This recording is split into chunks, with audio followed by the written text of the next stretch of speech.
Hello and welcome to this very, very special programme here in the headquarters of NIVAC in Belfast and hosted by Mid-Ulster Council. This is a special tribute to the one and only, the living legend, Mickey Harte, a man whose efforts on and off the field has actually transcended sport, a man who brought All-Ireland titles to Tyrone at minor, under-21 and senior. This programme, a tribute to him with so many other sporting personalities, great inserts from former players, managers. It's going to be very, very enjoyable. Stick with us.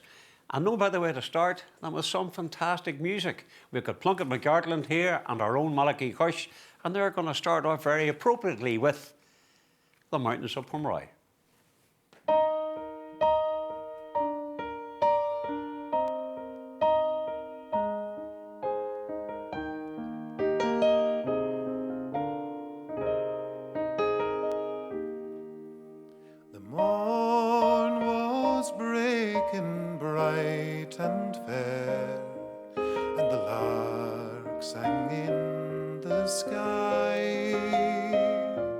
When the maid she bound her golden hair with a blithe glance in her eye, for who beyond that gay green wood was waiting her with joy? Oh, who but her gallant Renardine on the mountains of Pomeroy? An outlawed man in a land forlorn, he burned to turn and fly, and he kept the cause of freedom safe on the mountains of Pomeroy. Full often in the dawning hour, full oft in twilight brown, he met the maiden in the woodland bower, where the streams come tumbling down. For they were faithful in a love no lord could e'er destroy. No tyrant's laws touched Renardine on the mountains of Pomeroy. Dear love, she said, I'm sore afraid for the foeman's force and you. They've tracked you in the lowland bower and all the valley through. My kinsmen frown when you are named, your life they would destroy. Beware, they say, of Renardine on the mountains of Pomeroy. Fear not, sweetheart, he cried. Fear not the foe for me. No chain shall fall, whate'er betide, on the arm that would be free.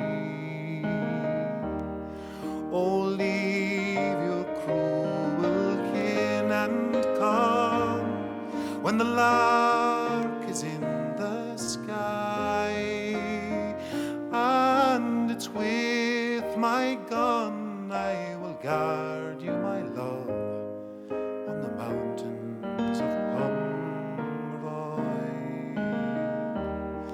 An outlawed man in a land forlorn, he scorned to turn and fly,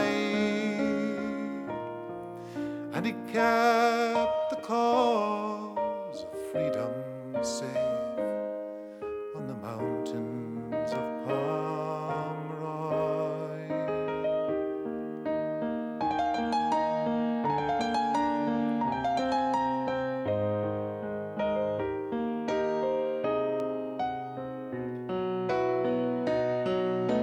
The morn has come, she rose and fled from her cruel kin and home,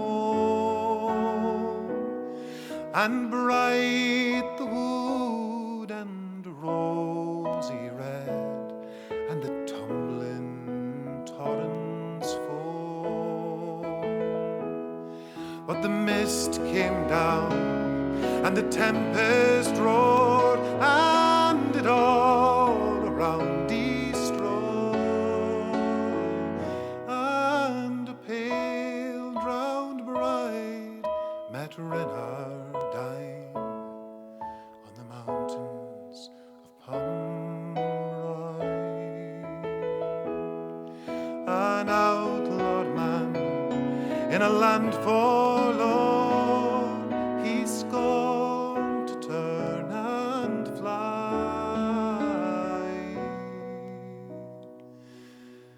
and he kept the cause of freedom safe on the mountains of Pomeroy.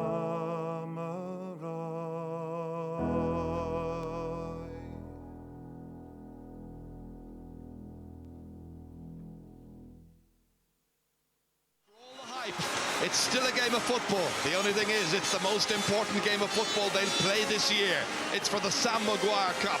Some switches in the Armagh team with Diarmuid Marsden and Ronan Clark making a switch, but it's the start of the 114th All-Ireland football final. This is just outside the 45-metre line. Inside towards Brian McGuigan, a flu victim in the last couple of days, taking on O'Rourke. Back to Peter Campbell once again. Canavan leaving it there for Campbell, and that's a very fine shot indeed, and it's over the bar.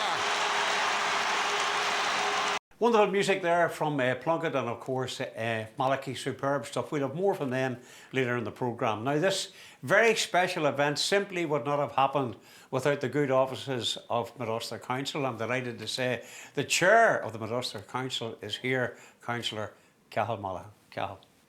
Good evening to everyone watching at home and here in the studio. My name is Cathal Mallaghan and I am the chair of Mid Ulster District Council. You're all very welcome to Mickey Harte, Tyrone player and Bainisteoir, a tribute. As County Tyrone's longest serving and most successful Bainisteoir, Mickey Harte's achievements deserves to be recognised. It's a very great honour for me as Chair of Mid Ulster District Council to host this evening's celebration to recognise all of your successes. Such longevity in the game is unparalleled, and what a collection of silverware Tyrone has gathered under your leadership. Let's see, we have 3 All-Irelands, 6 Ulsters, 12 Dr McKenna Cups and 1 National League Cup. I think this list over the years, totaling just shy of 2 decades, speaks for itself. A county team manager's life isn't an easy one for sure, bearing the weight of your county's expectations on your shoulders and at the worst of times dealing with the armchair critics, never mind the professional ones. But this is balanced by the satisfaction of being involved in something bigger than its individual parts.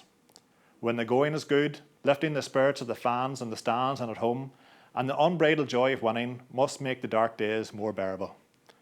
Mickey, you've experienced all of this, and I'm sure, and many ups and downs along the way. Tonight, we're going to be looking at some of the key moments in those 18 years of service you've given. The events we'll cover illustrate just how expressing the qualities of discipline, determination, teamwork, tenacity, and a passion for the game throughout your time as a player and a manager has elevated your position as ambassador for Tyrone. The achievements on the field have made you one of the all-time managerial greats, and a towering figure in GAA folklore. One of the most striking and consistent themes running throughout the interviews of players, managers and commentators that we'll hear this evening has been the positivity, hope and encouragement that you gave to your players, backroom staff and everyone at all levels. Coupled with their respect and admiration for you, it's made for a powerful partnership. As Chair of Mid Ulster District Council, I would like to sincerely thank you, Mickey, for your role in helping to increase the civic pride Tyrone supporters feel in our county, our towns and our villages. Your team's achievements have lifted many out of despair in difficult times, kept many a young boy on the straight and narrow, and provided opportunities for the young people of our district to be active and healthier. We owe you a great deal. Thank you, Mickey. Yeah, the words there of Cathal Mallaghan, the chair of Middlesex Council, our host today, and we'll hear from him later on in this very, very special programme. I'm delighted to say there he is, the man's in the chair, the man himself, Mickey Harte. Mickey, your reaction to this, a tribute after all you've done for football and so many other things, you must be delighted. Absolutely, Adrian. I wouldn't be thinking of anything like this at all, and it's very nice for people to believe that this is an event worth having. But I'm just delighted that I had so many years involved in Tyrone football and some great men around us all the time and great footballers obviously, and we were very successful. So I remember the many good days we had, and obviously in the middle of all that there were challenging days too, and both with football results and life in general. But thanks be to God we're all here now, and we've come through and out the other side, and it's good to be here. I always thought about you whenever we talked over the years, you know, faith, family, football. That's basically for me some job anyway, and it's typical of you, you know, that there so many people want to be a part of this tribute this evening. Well, I'm delighted that is the case, and it's great to see some of the lads here that I've been working with over many years. We've not only just good memories from football, but real good friends. I think that's the big thing about the GAA and about, you know, people at this level that we've been working with over the years. Doesn't matter what end of the county they come from. They could be our rivals at club level, but when it comes to Tyrone, everybody just wears the red hand on their heart, and it's great to be part of that group, and it has been a privilege all the years to be with them. And to say not only their football prowess and to be just so thrilled at seeing them develop that way, but the real good people that they are and the good friendships that we've made over those years. Well, Mickey, for the viewers and for you, just to let you know the way the evening is going to work, we have contributions from many people, personalities from all sports, and we're going to start off with our first contribution tonight on videotape, the president of Cumbernauld Class Scale, Larry McCarthy. Mickey Harte, 30 years of inter-county involvement is some incredible achievement. 2003, 2005, 2008 would obviously be the highlights, but I'd much prefer to focus on the influence that you brought to bear and the positive influence that you brought to bear on so many young men over that period of time. And then by extension, of course, because of that positive influence, that influenced the communities in which they came. So thank you very much for that. So as you turn the page on this phase of your life, Mickey, congratulations and good wishes to you and your family, and thank you for all that you've done for Cumbernauld Class Scale. Yeah, wonderful piece there from the president of the Gaelic Athletic Association. Mickey talked about some of the lads being in studio. I'm delighted to say here we are. We've got Brian McGuigan, triple All-Ireland winner. Kevin Hughes, double All-Ireland winner. Is there any animosity between you and the fact that you have 3 and you have only 2? No, well, in fairness, me and Brian made the decision in 2005 to go to Australia. He made the very wise decision to come back home and play a bit of football, and I just stayed on in Australia. But no, we had good times, and that year, just the man that we're here to tribute, Mickey and I spoke in January time of that year before I left in 2005. And I remember the conversation. I was working in Monaghan, and we met in Vale, and we had a discussions, and I had it in my head that I wanted to go just to travel and experience the cultures for a while. And Mickey says to me, "Hub, you're making a mistake. We're going to win the All-Ireland this year." And I said, "Mickey, I have no doubt in that, and I wish that it happens, but you say that every year." I know what's true. But in fairness, that shows you the remarkable winning mentality of the man, and the belief that he had in that group of players, that every year we went out, we believed we were going to win the All-Ireland. Well, boys, we're going to go back to the start, to minor, whenever this man was in charge. You must have superb memories there. This man took you from, you know, young lads trying to achieve, Brian, and you did achieve with them. What made him a wee bit special? I first come upon Mickey when I was 16. Probably one of the few that had 3 years at minors. Mickey, well, it was my name or my ability. Mickey seen something in me at that time, but I remember watching back, and I think it was an '82 team. Was it, Mickey, you were involved in? They got the first one, 91 minors, 91 was the it? Ulster Aye. final, yeah. So we knew who Mickey was, but you know, to be involved with him, I wanted to work with him, and I knew there was something special in him. And like, you look at teams now, and the teams of people you have around you, and the management team, like Mickey was everything at that time. Like, Mickey was your dietitian, he was your manager, coach. He just done absolutely everything. And then I suppose the time went on, he surrounded himself by a lot of good people. Not big teams of people there. Like you only had, you always had Paddy Tally, Fan McLear, Tony Donnelly and Horace. But there weren't big teams the way the Dublins are now, so it just shows you what type of man he was, and to deal with the types of players that he had. Like there was a lot of different characters in that team and they all had to be treated differently, but he was able to do that. Mickey, 91 all started for you against Armagh. A wee clip coming up. Well, this will bring back memories. Can you talk us through these special moments for you? We'll have a go at that. Back come Tyrone, Owen Gormley. That's a great score. How good was that team? In 91, I mean, like it was the first year I was involved with the minors, and I always believed there was good footballers in Tyrone at underage, and I always believed that Tyrone could hold their own with anybody. And I suppose that team came early, if you like. I think there's about 7 or 8 of them were still underage in 92. So actually, this was a building a team for the future, and it was just I just loved the idea that we're working with the best players in Tyrone at underage level, and I suppose I wanted to be part of a minor team that would try and get this Tom Markham Cup. I've always did that over the years. I played in the minors in 1972. We got beaten in the All-Ireland final, and the year after it, Tyrone won it. There you are, your son there for you too. And the year after they won it, and I was over age, so it just meant that I could see the difference it meant. The team that won it and how much they were remembered, and actually at a gathering 25 years later, the minor team that I was on was never really held of again. So I just think it's just so important that that's what I wanted to do at that time. I know you said you wanted to get involved, and the lads would give. You're looking at these fantastic pictures. It wasn't just about organisation, Mickey. You clearly had something, to bring these lads on, to bring the best out of them. Well, I mean, look. It's just I loved the game of Gaelic football, and I've been a teacher, and for my profession I was working with young lads from first year in school. I love to see young lads coming into school, and the likes of Hub here too, coming in as a young fella, a nice light young modest lad. and then he grew up into a nice big modest man. But and that's no lie. I think Hub's a wonderful character here, and he's a really good fella. But I remember when he was in school too, like he was really, really light on his foot, and you'll remember yourself, he'll tell you the games that I used to play when we had a PE, and the last couple in the evening, and we'd get involved in the game, and it was going heavy, and I'd be in one team, and his class, like when they were 5th years, you could play with them. But if my team wasn't winning, we played on till the buses were waiting. So that was the kind of, maybe that was something that in me, this sort of desire to win things, and maybe to a fault, yet I didn't like getting beaten. So I always believed if you like getting beaten, you get plenty of it. It's a great line, Mickey.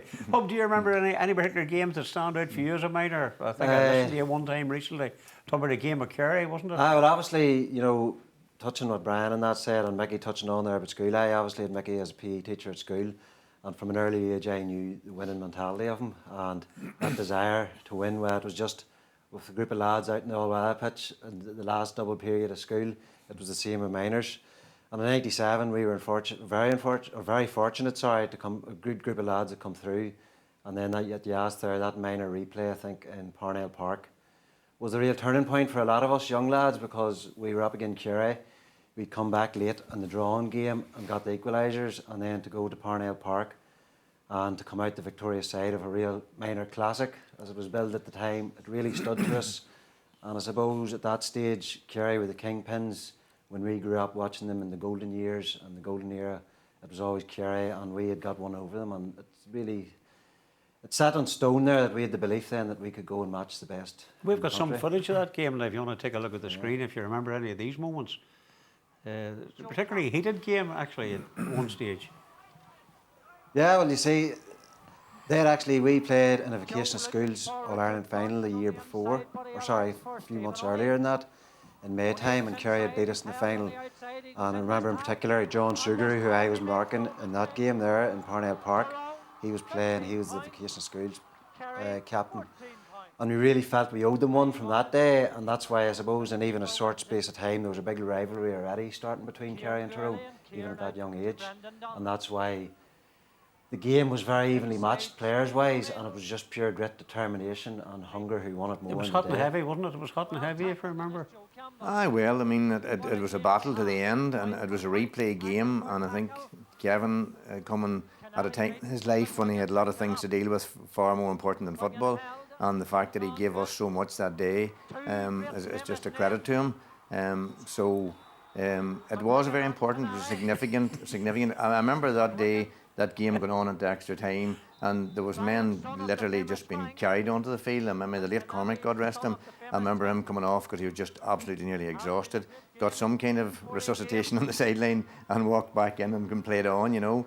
But it was just a great, it was a great bonding day for us, that, and particularly, I mean, to come from 3 down on the drawn game was so important, because at that stage we looked at beating Dockett to get back those 3 points. I think we got the last 3 points of the drawn game and give ourselves that second lifeline. So to come and then win this, not only win it, but win it after extra time, it proves that there was staying power in these players. Yeah, look at Cormac. I could hardly walk near the very end. But look, what a servant. We'll talk about him at some stage throughout the programme. But the thing that got me about that, there was a wee thing that sort of, I looked at that incident. You were the one that caused the Kamalia on the sideline. The hub came in to try and finish it, but Mark Hart got booked. How did that happen? How did that work out? That sort of happened most games. In fairness, now in matches, whether at football or the Glenavon, I always started and run, and Hub was always the one to finish it. How did Mark get booked? Or Mark wouldn't have been in Well, the fight. Mark always took us home now after the Glenavon. So, but no, definitely, there was definitely something special happening that day. There were so many instances in that year. You recall the down match. I don't know, I think it was the preliminary round. We really should have been beat. The following year against Down, we could have been beaten. Sometimes you can say, yes, you need a bit of luck, but I think that shows you the character that was in the team. But that was instilled in by Mickey. Like, no matter what we done, we were going down, we were positive. We felt going down and playing at Kerry, we looked up to Kerry, but we showed them respect, but we didn't fear them. And I think the character we showed, especially after '97, we didn't win the All-Ireland that year, but to come back the following year with a lot of the same players back again, showed the character that we had. And who knows, if we had won the final in '87, things could have been so much different later on. But you have to get the hurt before you win. Well, you have to lose a few before you win. Mickey, you continued on the 21s, huge success there. I do remember the time during Foot and Mouth. I remember you came into the studio on UTV to fight the cause for the Ulster Championship to continue, because at that stage they were going to throw it out. And I thought, what a very worthy character. And then I realised Tyrone had a good team. There was a wee bit of method in your madness, wasn't there? Well, that's true. It would have been a shame not for those players not to get the chance to go at it. And I suppose, to me, it was a bit of a stupid rule, if you like, because we were supposedly not allowed to play in the competition because there was an outbreak. I think it was in Arbo. And you know, so this is the real point, but that, you know, there was players from Fermanagh were near to Arbo and some of the players we had in Tyrone. So what sense did that make? Like, you know, that they were near to Arbo and they were allowed to play in it, and somebody in Tyrone, because they come from Ahayarn or somewhere up the country, they couldn't play, you know. So that didn't make sense to me. So I said, this has to be fought. The case has to be fought. So we got out and get on to the media. You know, you people in the media that can spin stories. They can spin stories as well as tell true ones. Yeah, you get the odd good, decent one. But look, whenever I remember those under 21 teams, you played champion football. I remember, you know, the finals as well. You know, you were scoring at will, you were scoring goals. I think we've got shots, obviously, of the victory against Limerick too, where we're going to see that tape as well. Lads, memories. The memories must be amazing whenever you look at all this. Absolutely, and that's why, you know, looking back now, 20 years later, and I actually looked It's at hard to believe, 20 years when you 97 think about it. replay again Kerry. I'd seen it maybe a couple of weeks after it, and I haven't watched it since. And I watched it the other night, and you get a bit emotional watching it, because you just, obviously there's players there that were playing that aren't there now. And for us as them young lads to come through, not just the football, but real tough life lessons as well, and we come through it as a team, and then that progressed on with Mickey to the under-21s and success. It was great for us of the 98 team that we won that All-Ireland in 2000 against Kerry, so that gave the 97 lads that didn't win the minors, it gave them their shot at under-21s, and then we obviously come and done it again in 2001. And as I say, memories is unbelievable. I would say, I know from a lot of collegiate lads who were following the team at the time, they'll have as good a memories as anybody, because we were getting to places like Mullingar, Carrick and Shannon, down to follow the Tyrone team, and it was just a real road trip for all the county to be following that team, and then obviously when you're winning, it's a big plus. We'll have to cut these segments short because there's so much to go, Mickey. But I want to bring you back and mention one young man. Didn't we talk about the triumph, the tragedy? God knows there's plenty of that. Paul McGarr was one I know that you always hold dear to your heart. That was a very, very difficult time for everybody involved in Tyrone and yourself. It definitely was. You know, nobody ever expects to go out on a Sunday afternoon to play a game of football, especially a young lad. They expect they come home, they might pick up an injury here and there, but they don't expect not to be coming home. And that was a stark reminder to us of just how, you know, vulnerable we are in life, you know, that we're just at the mercy of God, really. And to think that he went out and a number on his back, the same as the rest of the lads, and he didn't get to see any more of that. It was a very, very difficult day for all of us and a difficult time. But, you know, I think it was something that there came a very positive outcome of, never mind the spirit of Paul McGarr Foundation, but Trust, but the rest of the players, just how much they grew in stature. We always knew their footballing ability, but that really made them grow into really serious people. And I think that was the benefit to Tyrone for years to come. They were really such sound people that came out of that. So it's good to see something positive coming out of something very dark. Lads, I'm going to have to cut it short. I'm sorry, we could talk for a long, long time. You know, the quality and the showmanship and the football that you produced for Tyrone on a personal basis was fantastic. You gave so many people so many great days, and it's lovely, Mickey, that we mentioned the likes of Paul McGarr. We're going to be focusing on your club very, very shortly. You had a couple of very successful years there too. But before that, as I told you earlier on, we're going to take a look and have a few more of these nice testimonials for Mickey Harte, the legend. Hello, Mickey. First off, I'd like to say that I'm delighted you've been honoured for your contribution to sport and so much more besides. Congratulations, well deserved. You represent so much of what is positive in human nature. From a sporting perspective, you have made an incredible contribution and are regarded as one of the most outstanding managers in the history of Gaelic football. You'll forever be remembered as the manager who guided Tyrone to 3 All-Ireland successes in 2003, 2005 and 2008, following on from your successes at minor and under-21 level. I know you'll be the first to admit that without the love and support of Marion and all the family, that success would not be possible. I'm delighted that you're honoured for your contribution to Gaelic games and sport in general. Well done. Congratulations. Gurry Mila Mahagat agus Slán Tamil. Mickey Harte, what can I say? I think I played football for about 24 years in all. 16, 17 of them were under Mickey Harte, and in that time I won over 25 trophies, I think, at my last count. So Mickey Harte, all them medals had you to thank for them. The standards that you made me set as a person, and all the boys that you coached as a person, as a player, as a Tyrone man, as an Ergal Kieran man. Thank you for everything you've done all over the years. Absolutely amazing for all of us that have been lucky to be involved with you. Have a great night. I suppose I have known Mickey since Mickey's been a part of my life since I've been 10 years of age. That would have started through the Growing in Faith programme in our own parish of Ergal Kieran, then through school football, and then I led into county football as well. I guess one story that always sticks out in my mind was the day we went to play a second-year football match for St Kieran's, and the pitch was frozen over. The goalmouth was particularly frozen, but Mickey wasn't going to let that get in the way, and he brought his car onto the pitch and tried to spin the wheels to break up the ice, which was a real eye-opener for me. I suppose from then I should have realised the commitment that Mickey always had. And then on to county football, I feel very blessed that he was there and was able to take so many of us boys through them. And he always will have my and my family's utmost respect, and you learn so much of him, from him as a manager, but probably more importantly as a person. He's just a person that we always looked up to and respected, and for so many of us, we are so lucky that he has been a massive part of our life. So thank you very much, Mickey. All the best, Mickey, from everyone in Ergal Kieran and Tyrone. You brought your car onto the pitch and tried to... Did you win the match at least? Or was it even played? I don't know, I'm hearing things that I don't know I did. Mickey, these are lovely testimonials. You must be pleased to see that from friends and colleagues as well. Ergal and of course, you know, Brian. Yeah, absolutely. I mean, great people to have been encountered in the path of life for me. That's what makes life worth living. You meet so many good people, and you know there's challenges in life, as I said, all the time. But you know there's so many more good people in it, and there's so much more to be thankful for than there is to be sad about or regretful over. So yeah, I've been blessed, and I appreciate that blessing. Mickey, thanks very much, lads. We're going to give you the red card because we're going to come back in a couple of minutes' time. We're going to focus on Errigal. We'll have Mark Hart here. We'll have the chair of the council. Cathal will be back on. We'll have a wee yarn listening about the glory times with Errigal. Kieran, back in a couple of minutes' time.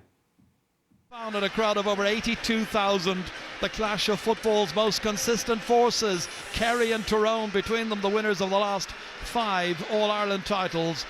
It's going to be Kerry from left to right in the first half. And away we go, the 119th All-Ireland final. Nicely outside here for Kavanagh this time, taking Tom O'Sullivan with him, but out towards the edges. Support arriving slowly here. It's McGuigan, that's Tommy McGuigan.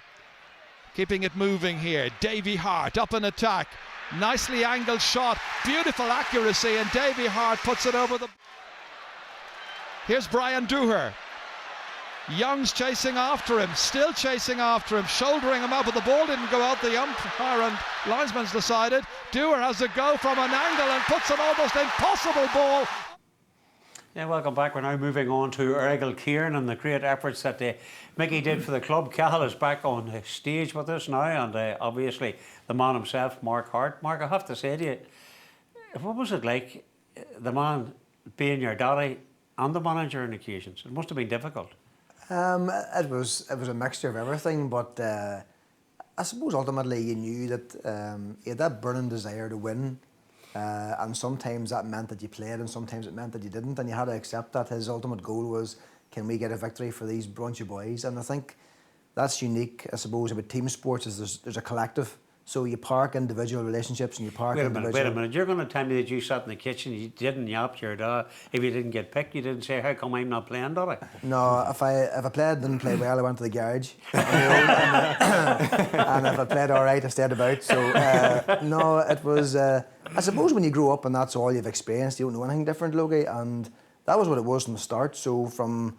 when we first got together, at that stage, I know now with the children around the club, there's under 6s and 8s and everything, but really under 12s was the start of it. So from under 12 up, my father was the manager of the team, and it really just grew from there. And thankfully, we had a lot more good days than bad. Cathal, Pomeroy man, you played a bit of football yourself too, and Mickey didn't spot your talent, so there was one mistake, wasn't it? Tried to play a bit of football, Logie, and that's the way it was. But no, listen, the GA has been such an important part of my life from childhood. Starting playing football in Pomeroy, under 8s, under 10s, under 12s. Wasn't much good at it, but enjoyed it, and really enjoy a role I have now within our own club in Pomeroy, doing a bit of fundraising and looking after grants and these type of things. That's where I found my skill in the GA. But it's so important what the GA has done for people across Tyrone, across Mid-Ulster, and I think that's why it was so important for me to arrange this night during my year as being chair of the council.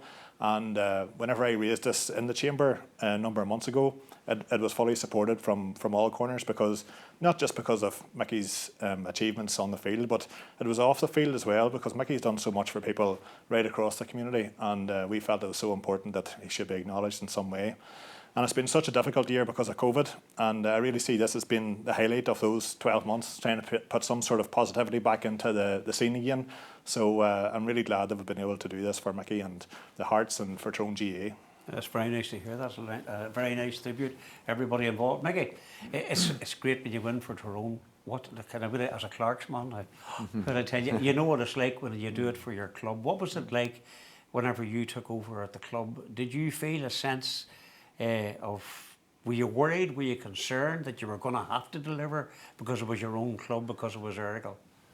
No, Adrian, I think it was a question, as Mark said there, like I started with under 12s when he was in under 12s, and a bunch of boys grew up through, as again, like the Tyrone scene, where it started with underage and it came up through every team in the club. I've done that in school football as well, started with first years right through to 5th years, as they were in St Kieran's at that time. So I think it was a build-up of, you knew the young men that were coming through from underage, you knew the qualities they had, and we knew there'd be a very high standard of player within our club. And again, I just believe that, you know, you give it your best shot. if you do everything you can, prepare as diligently as you can, and you have decent footballers around you who are prepared to buy into your philosophies, then anything's possible. I still believe that. And Margaret, I have to say this not sounds great, but you didn't go about it the right way, did you? You were 8 points behind Cross in the first game. You were 9 points behind them in the second, and you had to go to 3 games before you actually beat them to get into play in Enniskillen and then beat Ballinderry. It was quite a year, wasn't it? We're looking at some of the action here too. It's fabulous, isn't it? Yeah, it was unique in that way, and even getting out of Tyrone, you know what it's like yourself. Getting out of Tyrone's a dogfight. Like we were put the pin of our collar against Thurles in a semi-final. Kelly Clogher only for Peter, maybe scoring a goal, could have went either way as well. And then when you won the O'Neill Cup, I suppose that adventure into Ulster takes on a life of its own. At that stage, I mean, Crossmaglen were the best club team in Ireland. Armagh had just come off the back of winning the All-Ireland, so you really were playing against the best players in the country at that stage. And a bit like the Tyrone team of 03, I suppose, you had people of serious experience there, and Peter and Pascal Canavan, Owen Gormley, and then there was a flood of my era, I suppose, coming through, who were young and naive, but full of energy and full of just the excitement of playing along with Peter Canavan, for example. Some of the stuff he's doing on the screen here is just, there's not too many in the country who can do it. So, but to go to the first game against Crossmaglen in the first round, I have friends from other clubs who told me they'd went home. And I understand that because we were 8 down, and honestly, I was in the pitch and I could see people leaving. And that's a demoralising place to be in as a footballer. But maybe it was filtering through from the management. I just knew that the way that Peter would lead us on the pitch and the way we were led on the sideline was, you go to you can't go anymore, and if it goes your way, it goes your way. So to dig ourselves back from 8 down against Crossmaglen really was a yardstick as to how far that team had matured and come. And it's a bit like, you know, when you're meeting these Kerrys and that in Croke Park, and people maybe outside of the group were thinking, going to Crossmaglen, well, that's the end of the run and you had a good year. But we sort of felt that we could give them a rattle. Now at half time the change room's 9 down, it wasn't looking just so sweet, but again, to dig out a draw after extra time left us going to Clonus the next day, Logie, for a third game against Crossmaglen, with no doubt in our minds that we could match them, and if we matched them, why couldn't we beat them? And then the shot in the arm it gives you to beat Crossmaglen, who were dominating the club scene across the country at that stage. You can see the scenes that it meant to go on and beat Ballinderry, then I suppose, who were Ireland club champions, Enniskillen Gales, who were knocking the door for that block of 6 to 8 years as well. It was certainly a very sweet victory, and hard work and dedication on all the players' behalf as well as the management. I can turn that deficit into a different story for you. You know. Well, go ahead, Mickey. You work away. This is your show. And you've got to use this when you say, you know, it's good to be in that place, because you never know how to come out of it if you weren't there.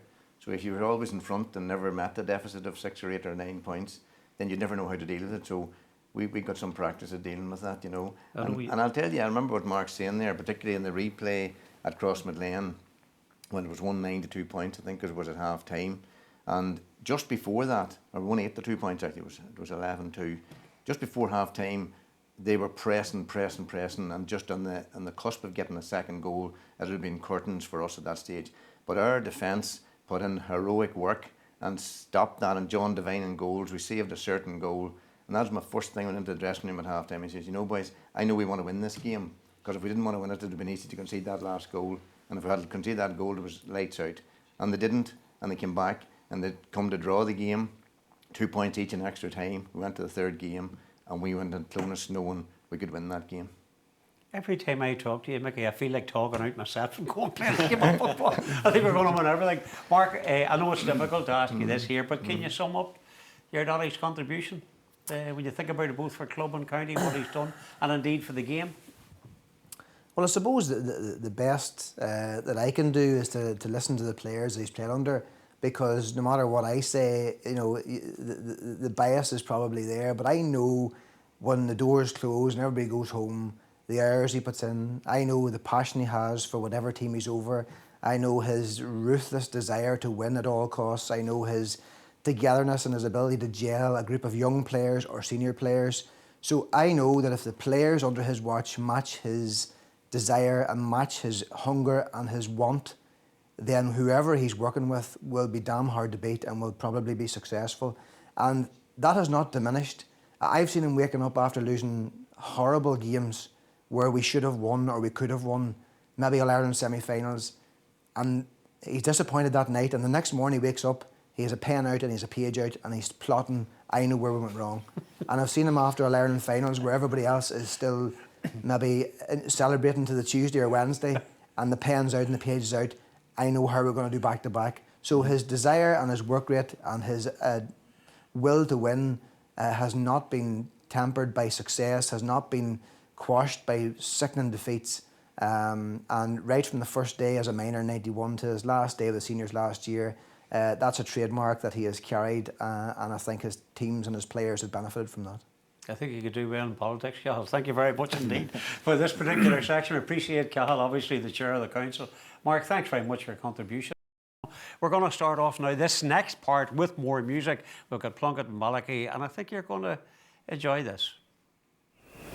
John Graham, agus é sa hól an áit Willie Morden, a bhíann sa chluile canis, na bhí sé gostithe pachta go glótas an air, get Cormac McCoy an captain, bhfuil tamach agus Luí sé dírig dulad an ón saí, me histeach ar is Johnny Behan an son agus bhfuil isteach a Joe, go dascad i Aidan Lynch isteach a chance an hól agus gól an Johnny Owen Mulligan. Owen Mulligan, a bhí gimmert de Lord Cork an Lloydheadnach, a me histeach a gúine agus anna. Well, it's a true honour for Plunkett and myself to be here on such a very special evening. Of course, Mickey has brought so many wonderful memories to all of us in Tyrone, and we're delighted to sing now one of his favourite songs. This is the Song for Ireland.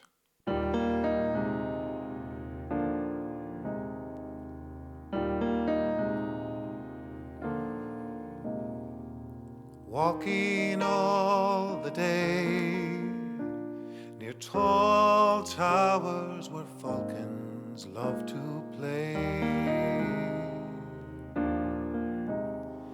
Silver winged they fly, they know the call of freedom in their breasts. Soar black head against the sky with twisted rocks that run down to the sea. Living on your western shore, saw summer sunsets, asked for more. I stood by your Atlantic sea and sang a song for Ireland. Talking all the day with true friends who try to make you stay, telling jokes and news, singing songs to pass the time away. Watch the Galway salmon run like silver dancing, darting in the sun. Living on your western shore, saw summer sunsets, asked for more. I stood by your Atlantic sea and sang a song for Ireland.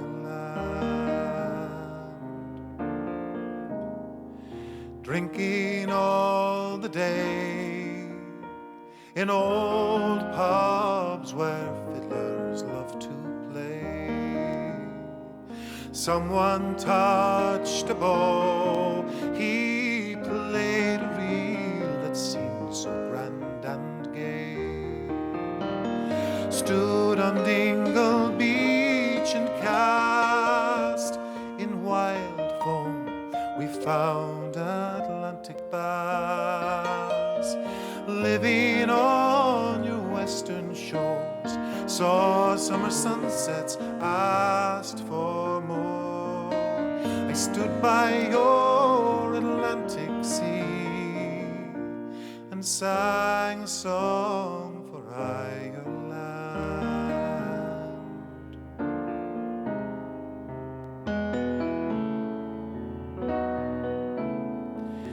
Dreaming in the night, I saw a land where no one had to fight. Waking in the dawn, I saw you lying in the lying where the falcons fly. They twist and turn all in your air blue sky. Living on your western shores, saw summer sunsets, asked for more.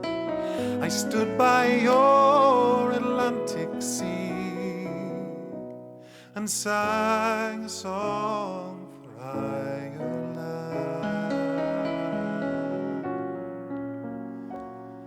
And I sang a song for Ireland.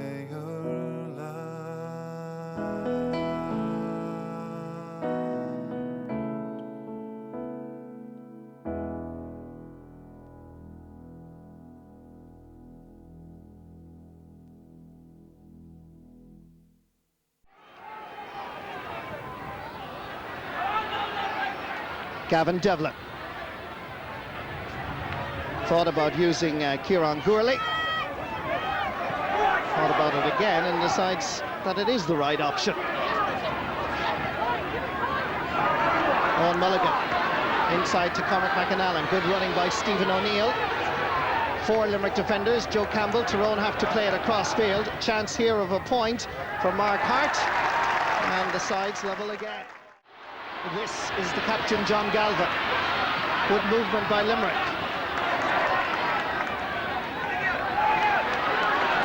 Mark Culhan was a little bit cheeky and didn't get away with the fancy flick. Kieran Gourley. Tyrone happy to play keep football. Good vision by the centre half forward, Brian McGuigan, to spot Stephen O'Neill. A chance for Joe Campbell. He's sent over the bar. I think you'll have to agree, another beautiful piece from the two lads there. Lovely, lovely music. Now, some of the biggest rivals Tyrone and Mickey Harte has had have been Armagh, Kerry and Dublin. So let's hear a few words from some of the characters, the main characters from those 3 top-class counties. Mickey, this is a photo that I've had in my house for many years that I've been meaning for a long time to get to you. It was taken by a brilliant photographer down in Killarney called Michelle Cooper Galvin. Captures, I think, the essence of the game, the essence of the competition, and the essence of the respect, I think, that exists between true competitors.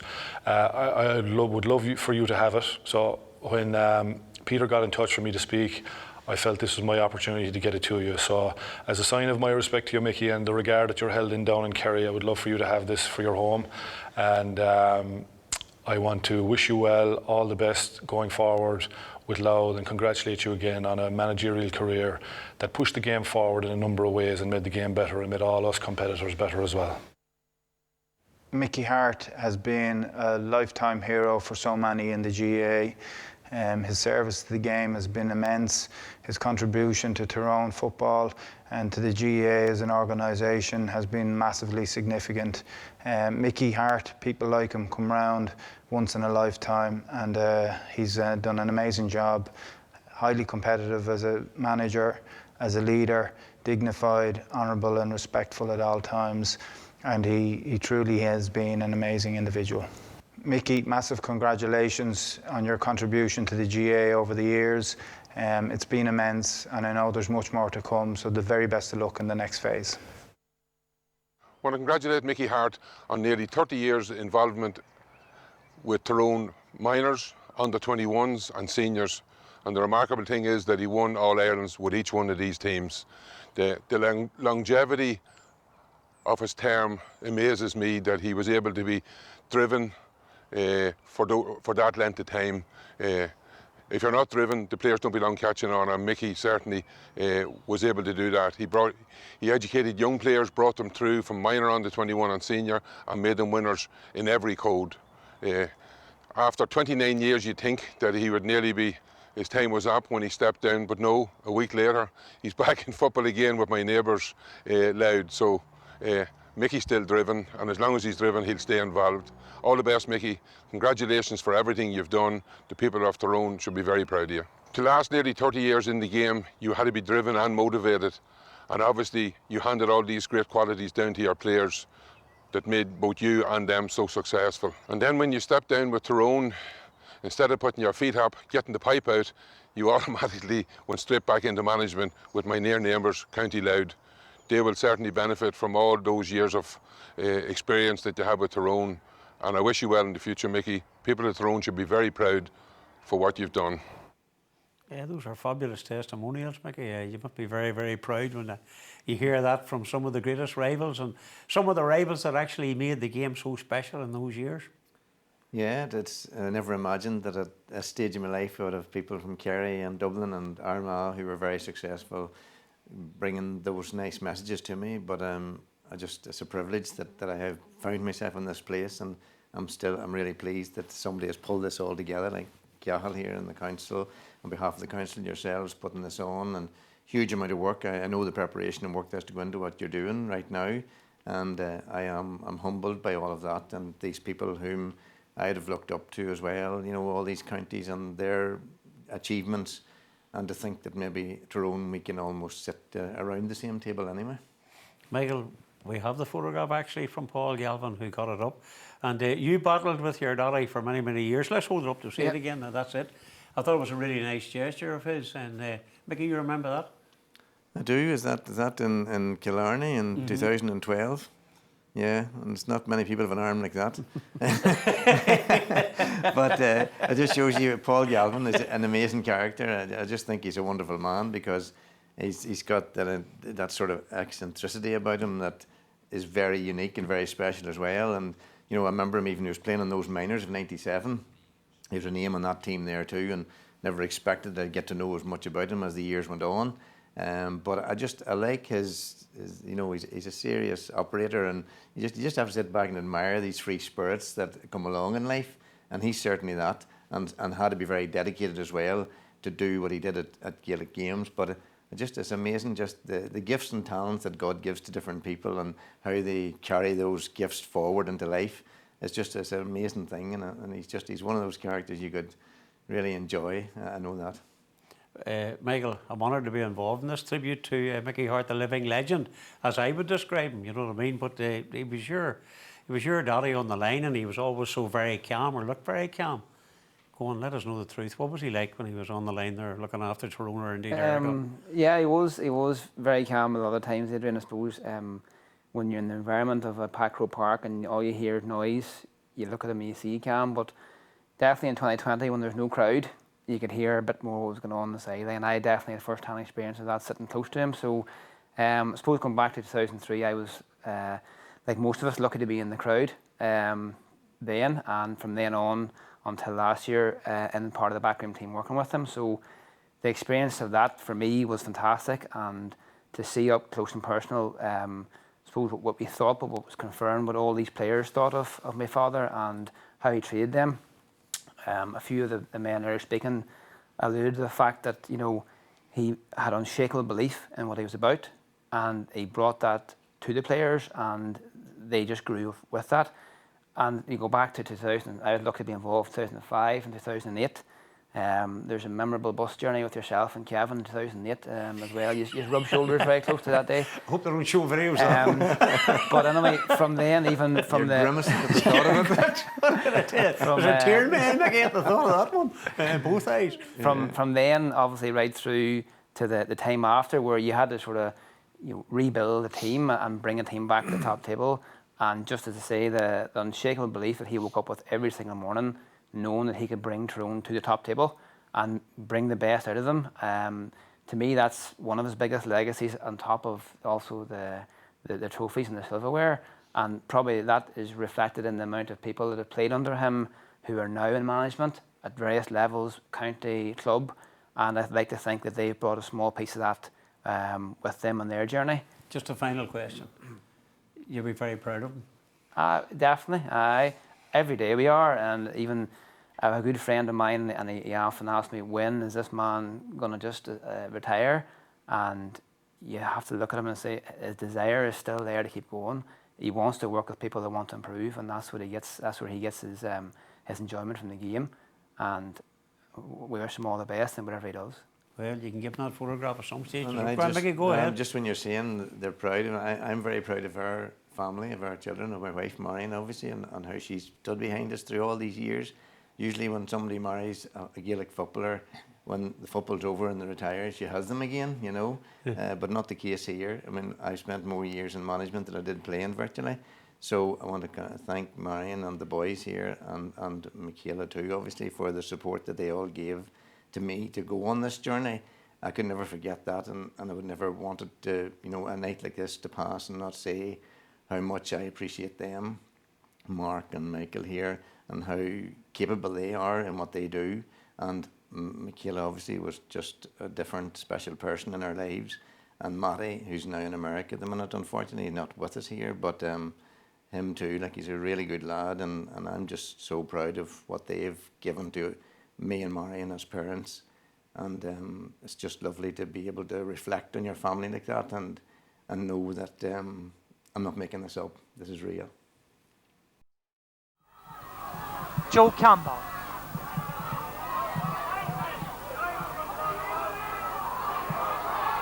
Joe looking for Richard Thornton on the inside, but he elects for Stephen O'Neill. O'Neill's inside, he's held on the outside, he goes in this time, and this time he makes no mistake. Tyrone, 15 points. Kerry, 14 points. Kerry look as if they're going for a goal. The referee looks. We're almost 3 minutes into added time. Paul goes in, and it's Kevin Hughes and Tyrone into the All-Ireland minor final. Up Tyrone! Tyrone! Yeah, well, lots more to come. Mickey, you enjoying it? Certainly am, Adrian, yeah. You're joined by two of your cohorts as we look ahead to All-Ireland senior success with Tyrone. Of course, Brian Dooher, now the Tyrone manager. You're the man that turfed Mickey out, basically. And you got Tony Donnelly, who was on the line with you for so often. Lads, it's fantastic to have you here. What do you think of it so far? This is very, very worthy for a man who's given so much to me. I'm just thinking lockdown wasn't good to Paul Galvin. So after that, but you were all right, Logan, yeah. I'm sure the nursing home doesn't miss you. Sorry, Mike. I thought you were going to say to him too that his hairdresser hasn't obviously opened up yet. What did I tell you? I only got my hair delivered an hour ago. Tell you Brian, whenever you see this tribute too and you're sitting with Tony, it's great memories, isn't it, for everybody? Yeah. No, definitely. It's great to share these memories again, and it just brings you back to the time you were playing together. And, you know, it's like days like this that you really appreciate what has went before. And, you know, it's no exaggeration to say it's all down to Mickey and what Mickey has done for us, because, you know, I suppose we had soldiered away on our own for a long time, and Mickey came in and he just instilled a belief and a desire, and it's hard to know, but it's just an unbelievable spirit within the team. And this is shared from here onwards. We meet up together at different times, and, you know, it's as if you were back playing again. I have to tell a true story. I'll interject here. In 2002, the GAA Riders were very successful banquet in Bundoran. And Mickey, you were there, and there was nobody else there from Tyrone, and we had a parade of trophies. Tyrone had just won the National League, and I asked you, which was a difficult thing, because you hadn't won. I said, Mickey, would you mind carrying it in at the start of the night? And I remember you said to me, I'll do it in one condition, Logie. And I said, what's that? That I can carry Sam Maguire in this time next year. And in 2003, you delivered. Incredible, Mickey. And you were always convinced that you had a team that would deliver in 2003. Yeah, well, I mean, see, this whole thing about, you know, belief is a two-way system. You know, if I have belief and I share that with my players, and the belief that they add to that, the value they add to that coming back, that's what makes it, you know. I could have all the belief in the world, but if the players don't believe, and if they don't believe that what I'm saying is worth listening to, and that they know that if they try to do what we're talking about and add their own natural gifts and talents to it, then it won't happen. It'll only happen because we're all involved in this. We're all part of a group that's making it happen. So, I mean, I remember back to Brian. He'd probably remembered well too, coming to trials in 92, was it? 92, and he come to every trial, and he played really well at every trial. But unfortunately, we didn't fit him on the squad. But he never held anything against it for that. He knew that he was going to be a footballer, and he was going to do the things that was going to make him a footballer. So I have the height of respect for Brian from that time. Yeah, every minor trial he came to, and you couldn't say he didn't play well. We just didn't fit him into the squad.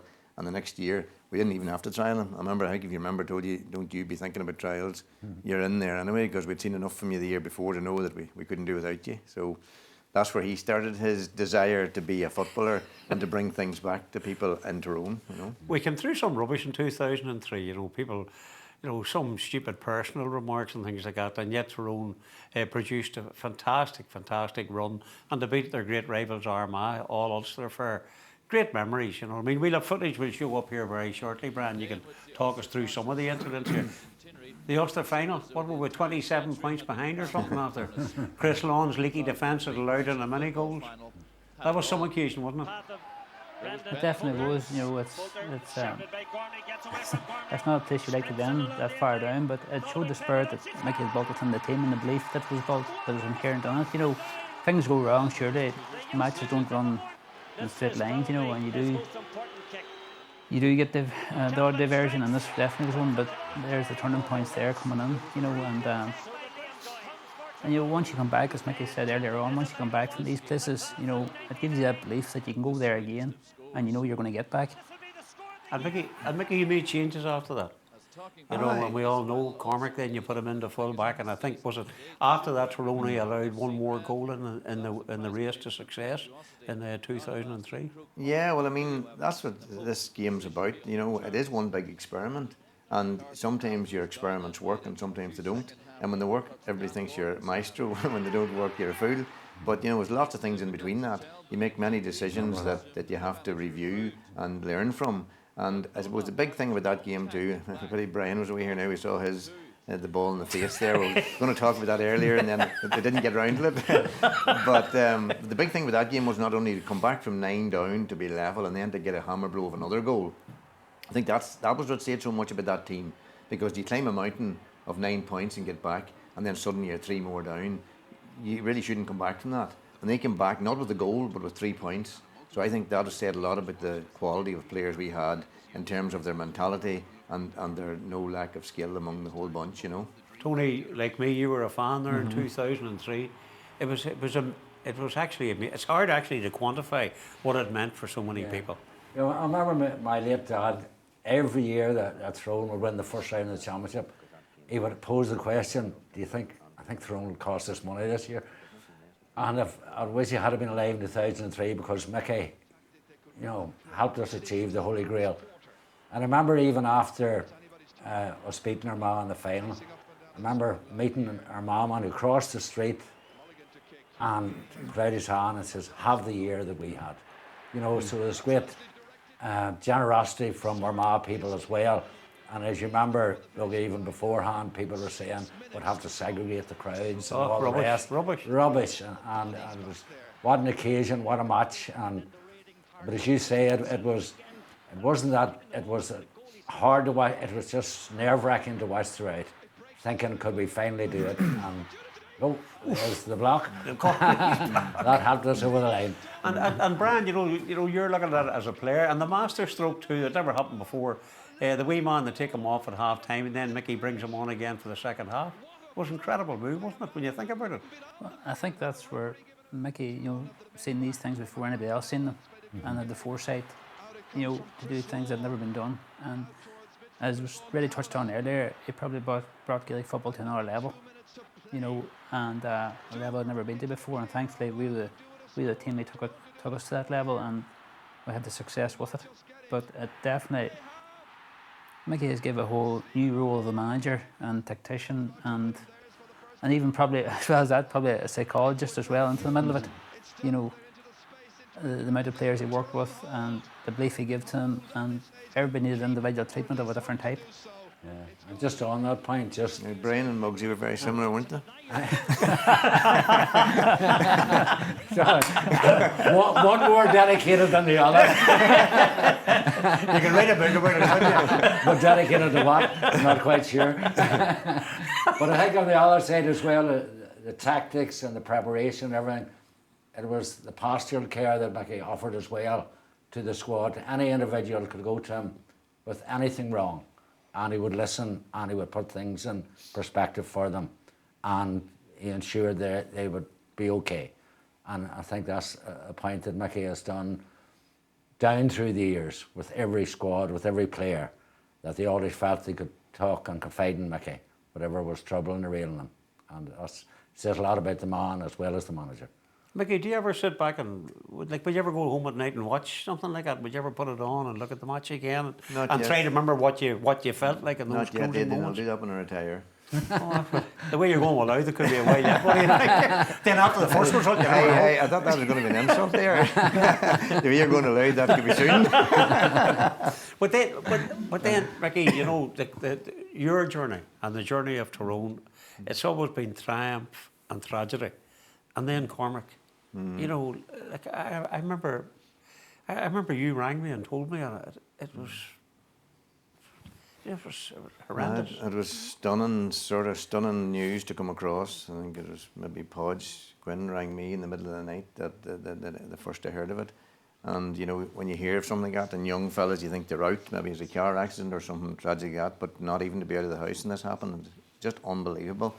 And this is what I often think about many times, you know, when I know and saw what Cormac McGartland became as a footballer and a person, I can only imagine what he would have done over the next 8 or 10 years. You know, we will never really fully appreciate the loss in terms of what he could have given to the sport. Now, look, his family has taken the biggest loss, obviously, and never ever diminish that. They're the ones who have to live with this forever. But I know I'm sure they would have loved it as well as I would have loved to have seen what he could have become, because the stride that he made from 17 till that age, he's 24, whenever his life was cut short, the development in that man was unbelievable. He just was so focused and so driven.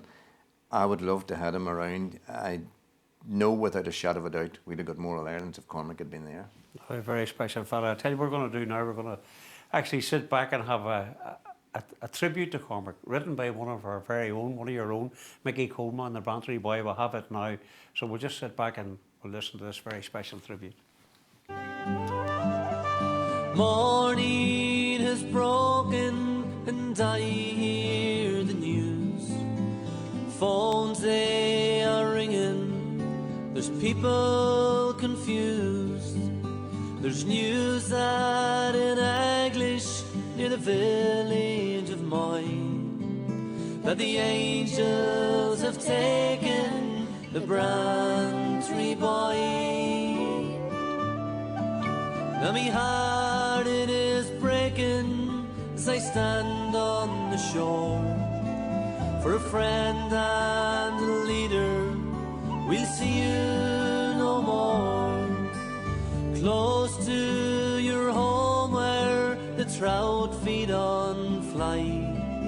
On this dull March morning, I ask myself why. The lake it is silent, the water is calm.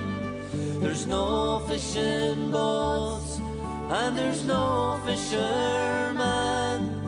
The Bantry is quiet in the heart of Tyrone. For a captain, a hero, a legend has gone. A gale in his short life who gave so much joy. Now I bid farewell to the Bantry boy. Yeah, the late, great Cormac McGartland. I'm delighted to say, because of all our geniuses now, we can go live to the man himself, Mickey Coleman, all the way from New York. Mickey, how are you, sir? Doing great, Adrian. Doing great. A beautiful song there for a great fella, Mickey. You must be very proud of that, all the things you've done. You know, I was on the squad at the time it happened, and I had a deep feeling that I wanted to pay my own tribute. Obviously, I'm very steeped in the music side of things, so the song actually was very easy to write, unfortunately, for a sad occasion. But, you know, Cormac, I had experience playing with Cormac for a number of years with under-21s and with the senior panel. And, you know, I used to get a lift with him every now and again up to Podge Quins. And he was just a fantastic mentor even at that age. So, you know, writing the song, it came easy, but I had no idea that it was going to take the legs that it took, and be listened widely across the world, Your own health, you came through a terrible scare. We're delighted to say that you're well on the road to recovery. Yes, 7 weeks ago wasn't so easy. Yeah, I had a widowmaker heart attack, which was very unexpected, but thank God I'm in cardiac rehab now 3 days a week, so we're definitely making progress. So hopefully I'll be back to myself very shortly. Well, now, Mickey, meet Mickey, because he's sitting listening to you here. Mickey Harte, the great Mickey Harte. Have you a question for him or vice versa? I know what I'm talking. You two should be talking. Hello, Mickey. How you doing? It's good to see you. I'm good, Mickey, and better to see you, because when the news came out, it was certainly a shock to us all, and we'd taken enough of that, so I'm delighted to see you looking so well and at yourself again. Well, thanks very much. Yeah, it was great, actually. I know you guys all done a tribute video to me there from the 03 team, and it was such a great lift, in the hospital to listen to that and see it. It was a very, very big help now, and at a time it was very tough. So thanks very much for that. No, it was great, and I tell you, the thing about it is that often it's difficult to gather the thoughts of people again after some years, but as soon as this message was sent out, and within a short time, people were on the ball, and so you can be very proud of what they think of you too. Oh, that's great. It was great to see some old faces. Some haven't changed, and some have drastically changed. Mickey, I want to kill the lie here when I have you here. Canavan says you're only on the squad because you could sing. Well, you'd have to ask Mickey that. Well, Mickey, I'm asking you that. It was a bonus he could sing. What's wrong with being able to do two things well? That's right. Mickey, you must be delighted to see him looking so fresh and well like that. And he talks about, Mickey says about the 2003 squad. There's that bond. It exists. You can see it every time the lads meet. It exists. It's there. No, that's the thing about it. It's great to win things together on a football field, and it's great that the lift it gives to the county and all of that. But the lasting relationships and friendships that come out of that, that's unquantifiable, I suppose. People wouldn't understand just how important that is. And the longest day we live, we'll all have that respect for each other, and that's a lovely thing about Gaelic games and the sport we're involved in. Mickey Coleman, your final thoughts on your manager? Well, I'm delighted that Mickey picked me to be part of such a iconic team and setup, and it was just like a lot of things that Mickey taught me, just being part of his teams. I have carried into my business, and I still to this day carry all those the mainframe of what Mickey installed in me. Just the hard work and relentlessness. And I'm sure that a lot of the players carry that through life as well. And it was at the time we probably didn't realize it, but such a foundation for all of us and a springboard just to carry on with life after football. It's very, very important, and I'm very grateful for that to Mickey. Absolutely, just couldn't thank him enough for that. And I join with Mid Ulster. I'm so glad that this is happening for Mickey. It's great. I just wish there was a lot more people and we could do it on a bigger stage, but I'm just delighted. Mickey has been fantastic and has his ups and downs, and we're just so happy in Tyrone that we have a man like him. Well, Mickey, I'd have to say we're just so happy that you're fitting well.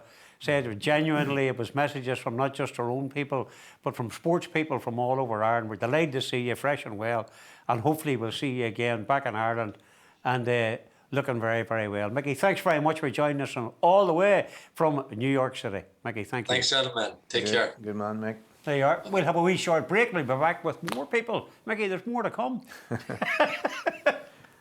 Second half gets underway, and this time Kerry will be attacking the goal down at Hill 16, straight away under pressure. And this is Kevin Hughes, played in the 2003 final.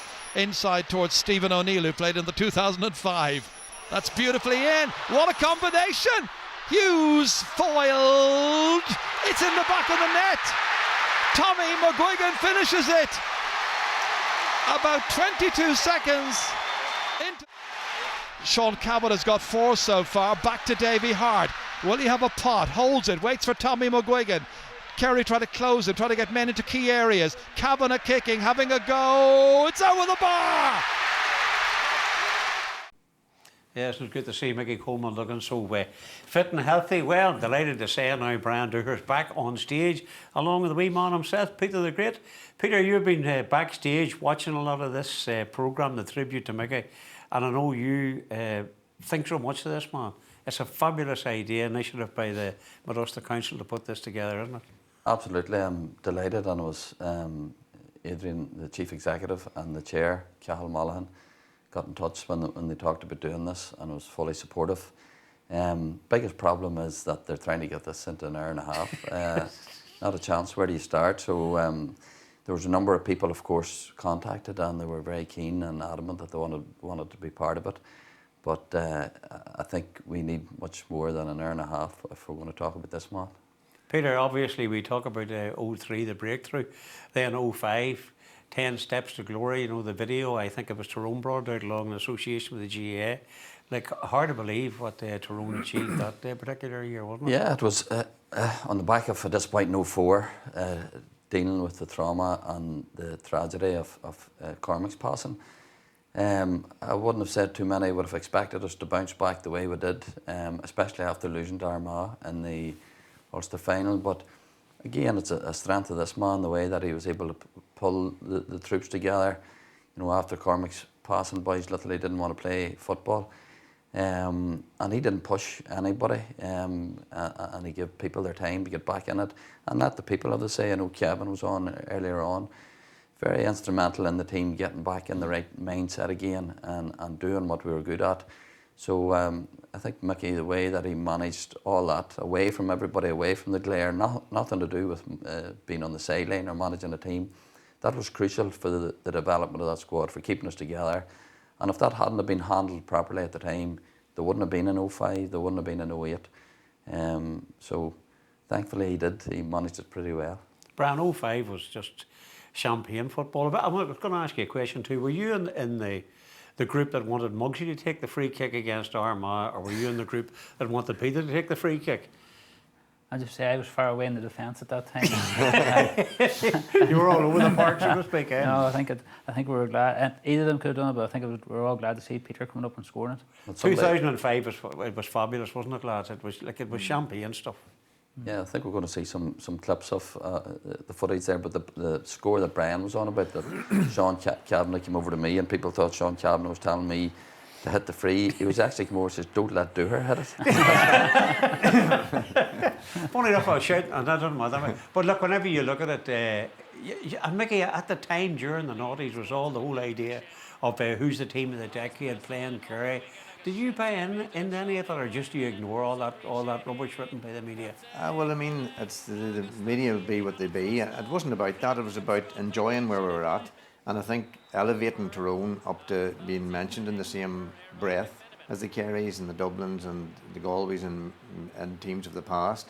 That was what it was all about for us. It was just doing the best we could with where we were, and you know, somebody else is going to count the numbers. I wasn't too, like, when we were actually starting to talk about multiple Irelands, you're not too worried about who's the team of the decade. It's just about let Tyrone enjoy the decade, and we'll always enjoy that decade. I think that was a serious decade for Tyrone.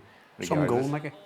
It was a fantastic goal, and there's very few would have scored that goal, because in a hard shot there, I think Peter maybe learned from an All-Star trip out in Hong Kong.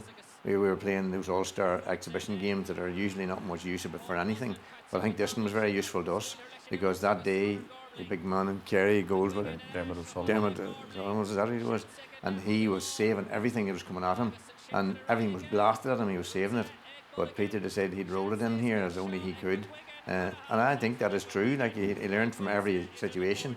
Imagine learning from an exhibition game and an All-Star trip, because there's very little you learn from that other than that boys shouldn't be playing it. You know. I remember, I think it was something like 18 goals and 46 points or whatever it was like that, you know. But I think the big difference in 05, we had won it in 03, maybe didn't play as well as we could have in 03, but I think we had the confidence of winning it, and you know, a lot of neutrals would say that was one of the best All-Ireland finals that they witnessed. So look, for us to be playing in it and to be taking on Kerry, a really good Kerry team, and getting the better of them, And when you knew when you seen Philly Jordan coming up, kicking it over the bar, we were going to win. It was a bit like Hub. Whenever Hub scored, Tyrone always won, didn't it, Brian? Well, Brian, what are your memories? Are you in the bubble? Do you hear the crowd when you're playing in front of in an All-Ireland final like that, or do you just keep going on doing your own work? No, you're definitely in the bubble, but in them days the noise is, you couldn't hear the man beside you. The atmosphere is something else. But I suppose that the good thing about Kerry, we went toe to toe with Kerry and we came out on top a number of times, and they were all great matches as well. They're all great footballing matches and great spectacles. The two teams gave everything, and thankfully we did come out on top on the occasions that we needed to. But Mickey, the word that always strikes me, and you even listening to you today, you talk about respect, and you have respect from the likes of Paul Galvin from Kerry, man. You go down into Kerry or Dublin, they say where you're from and from Tyrone. There's immediately a conversation. As you say, you're in the same league as them, and there for so long, and still are the market leaders. Yeah, it's just good. I think that's what's good for Tyrone, that they've put themselves at the top table as a county. And that took time. It took a lot of years, and only for the people who put the hard yards in when it wasn't that easy to do. Then we have to be grateful for them as well, because everything's built on strong foundations, and those foundations weren't just started in 2003. They were started many years before it. Hart and Eugene and various managers before that had built a team that could compete. They had to compete in Ulster first of all before you compete at All-Ireland level. And that is part of the process of going on.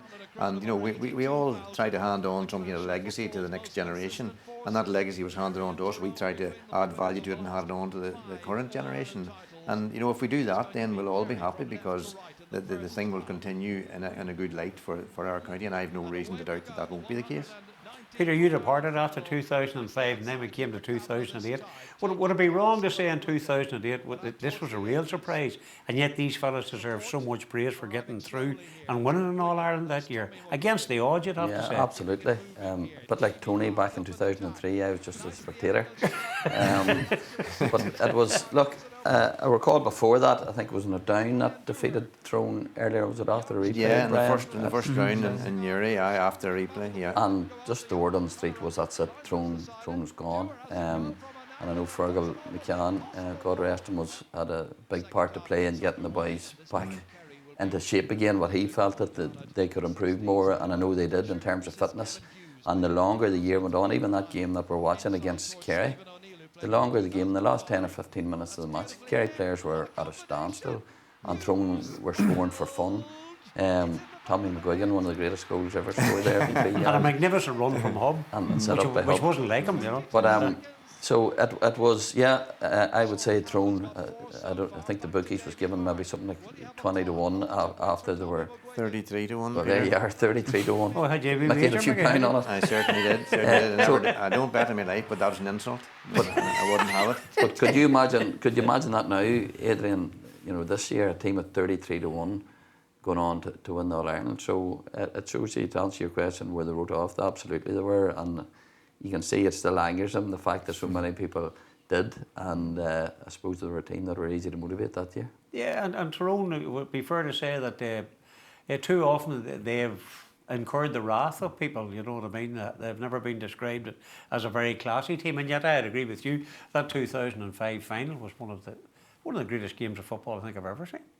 No, I think it's people's opinions, but I don't think it's questionable the talent we had, and it was pure talent as well, hard work along with talent, but the talent was there, and there's no doubt about it. If you go through that team and you go back to 2008 there, nobody did give us a chance after down, but thankfully we regrouped and we steadily got better, and I think it was the strength and depth that we developed over that year.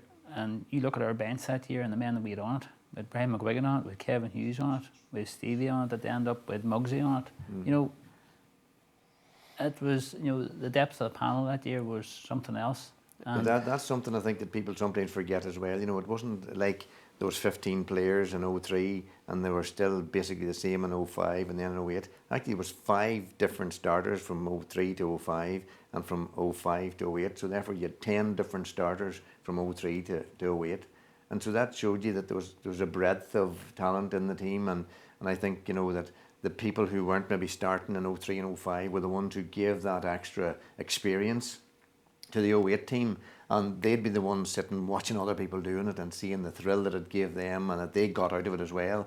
So I think that's why you had a lot of new people in 08 who like punched above their weight. There's no mistake about it, like, because Kerry were gung-ho favourites for that too.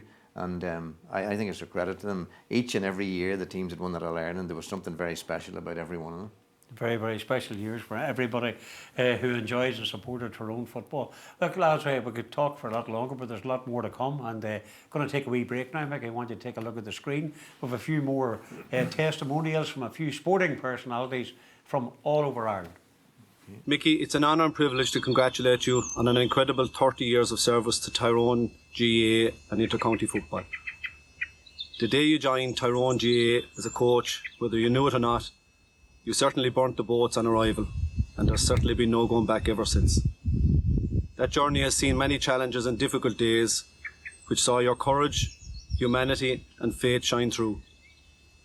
In your role as manager, coach and teacher, you've contributed hugely to the creation of a high-achieving environment and fostered a culture of the highest standards on and off the pitch. You've instilled a love of Gaelic football and developed young men with a tremendous work ethic, purpose in life, resilience in the face of adversity, and a pride and joy in wearing the jersey, the Tyrone jersey. In doing so, you've given your best and brought out the very best in those around you, and that in itself is the very essence of life. Again, congratulations on your achievements to date, your award tonight, and the very best of luck in the journey ahead. Well, Mickey, this is probably about only the 6th time that I've spoke to you in the last 40 years. I remember well the first time you were doing a good turn for the community. You were delivering posters for a charity, and you come to the Swifts, I think it was for Mary Corey, and you come to the Swifts to ask me to put a couple of posters up. That wasn't a problem, and I can remember well that would have been 40 years ago. I can remember well then the second time was a few years later. I think you were teaching in St. Kieran's School in Ballagawley, and I was delivering my soccer coaching fun week leaflets.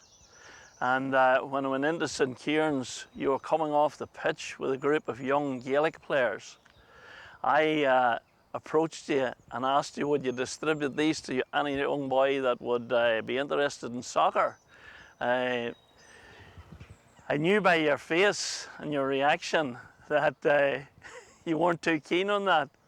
But to be honest, I didn't go back the next year.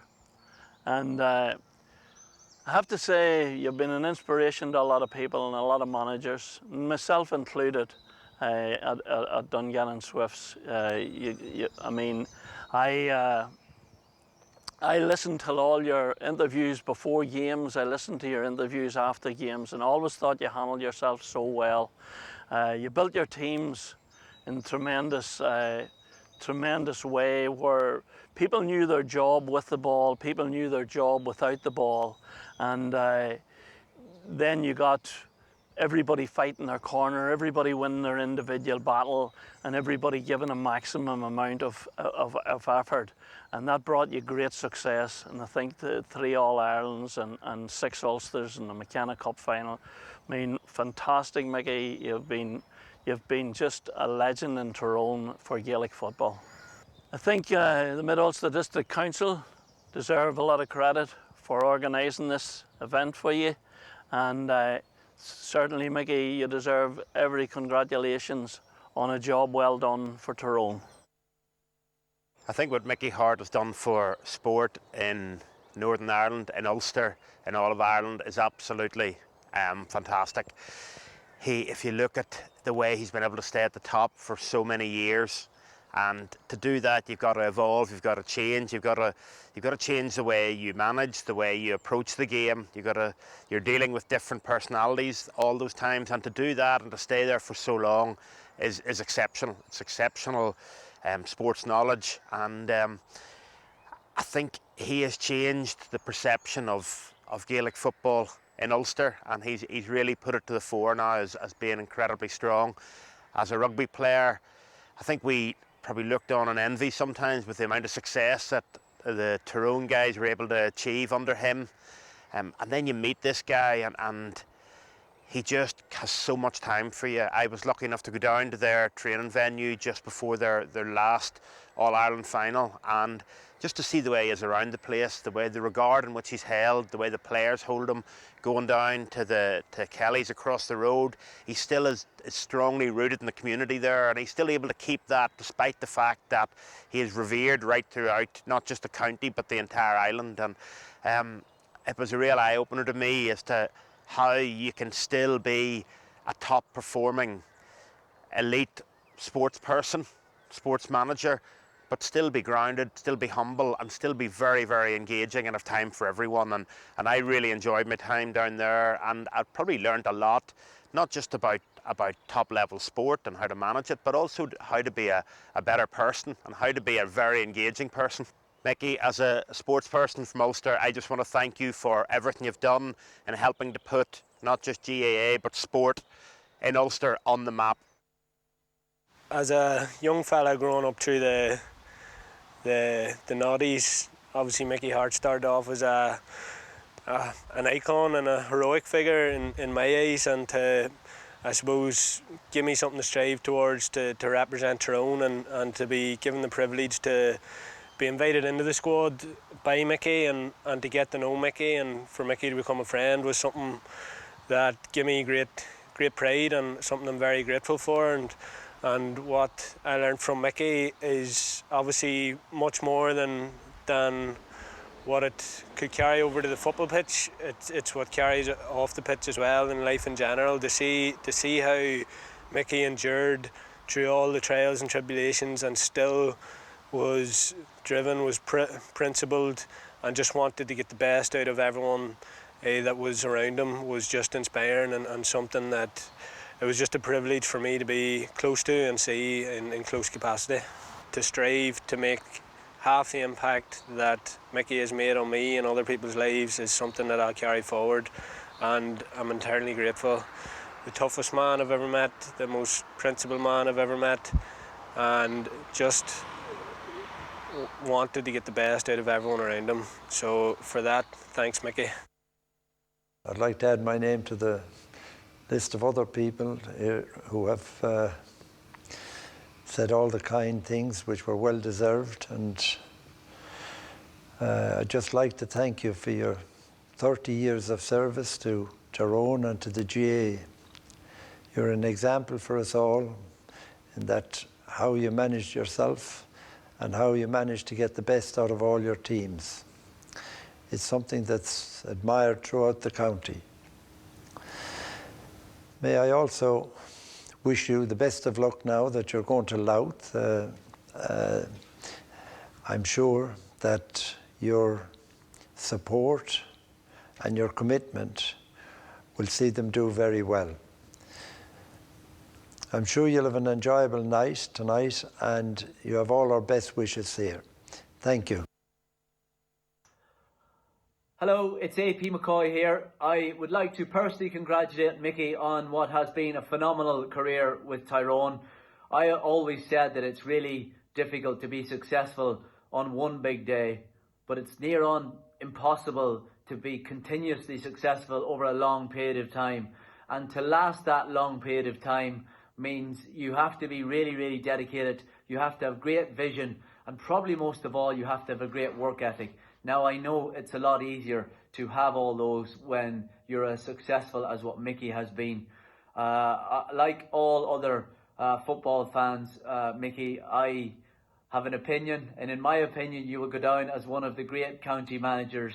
To have had the success over that period of time is great credit to yourself. You should be really, really proud. And I know that the county of Tyrone feels very, very lucky to have had you. Thanks for everything, Mickey, and take care. Hi Mickey, Shane here. I'd just like to congratulate you on an unbelievable career with Tyrone GAA. I know the people of Tyrone will be forever grateful that you're involved with their teams, especially their All-Ireland winning teams. I know you're not finished yet, and I know you're going to give us a bit of hardship over the next while, so you know, don't be giving them lads in Louth too much to give to our Offaly lads in the first round of the championship. And you know, I hope you have a great evening, and I hope to see you down the road soon. Mickey, your reaction to that? Some generosity of spirit there from sporting icons. It's unbelievable. I just wouldn't even know that half of those people would know me.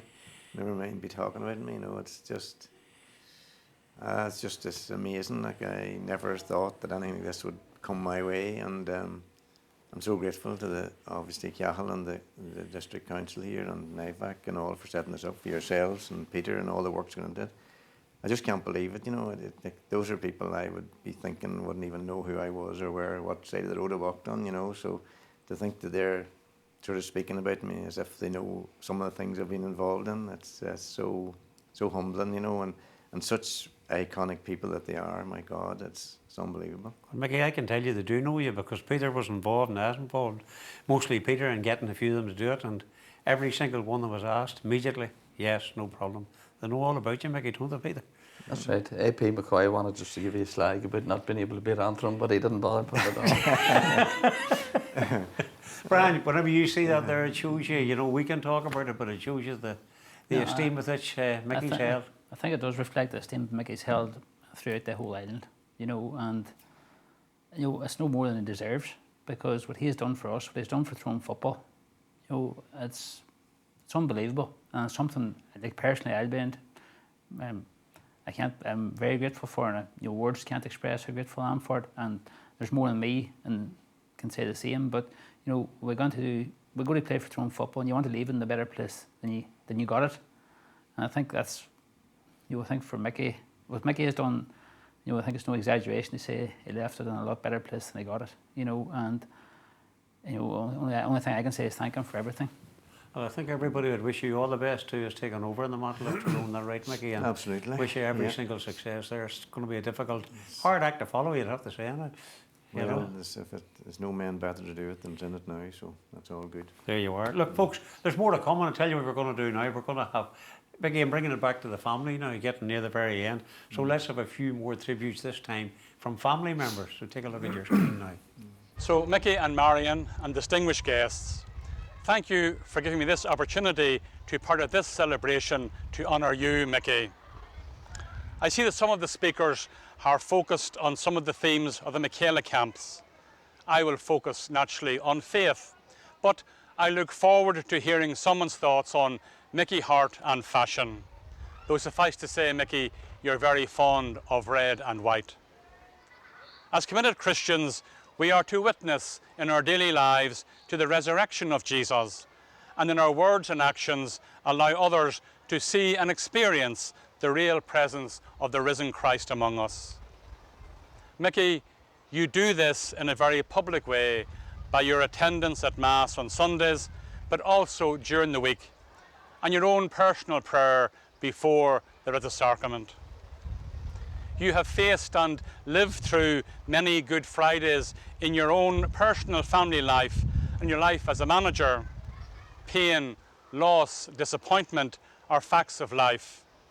But you know and believe that the Easter Sunday good news of He is risen is a call to look up and embrace a new life full of possibility and hope. Such faith is not a medal around your neck or a jersey you wear on certain days. It's part and parcel of who you are. It's part of your DNA. It's simply Mickey Harte. Thank you, Mickey, for your witness and your inspiration to us to live our faith in the small and great events of life, or as Kavanagh would say, showing us that God is in the bits and pieces of every day. I must declare a conflict of interest. I have spent nearly half my priestly life in Tyrone, but my family home is in Louth. So I look forward to a great future for the wee county. No pressure, Mickey. Enjoy your evening. God bless. Some of my earliest football memories come from Mickey, and heading with Matty and I think Didi McDermott down behind the fire station in Omagh to watch the miners train, maybe around '97. Only a couple of things that I remember from that time is Decky McCross had a moustache, so I just presumed he was the oldest man about, and after the sessions there was just loads of milk and loads of bickies everywhere, and from them days of being there and playing at it and seeing them boys do it, probably just inspired me, and all I wanted to do from that day was be part of it. And luckily that's the way life went, and I ended up getting to play under Mickey for over 10 years, and it's just been class. And thinking back, he was I think the person who commentated in my first game playing Derry-Loughan. We seemed to play them every year under 10s, and Mickey was always commentating and chatting, and it's class to look back at them videos and then see where we've come maybe 20-25 years on. So just like to thank Mickey for everything he's done in my football career and life as an uncle, and just in general he's just been a brilliant inspiration and role model for us all. So thanks for everything, Mickey, you've did for me in my life, in football terms and in general. You've just been a brilliant inspiration to me, a super role model, and I just appreciate everything you've done. So all the best of luck for the future, and hopefully see plenty more of you around here.